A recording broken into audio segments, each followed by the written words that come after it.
Guys, in today's video I will be showing you how to enable and disable adult contents on your account on Bluesky, easy and quickly.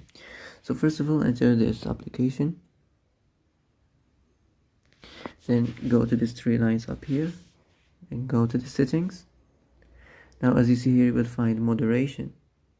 Click on it, and here you will find enable adult content, so click.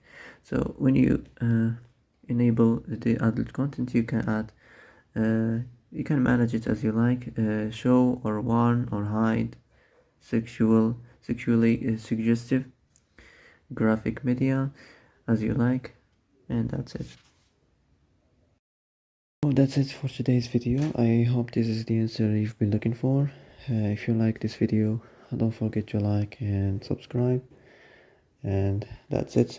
See you in the next video.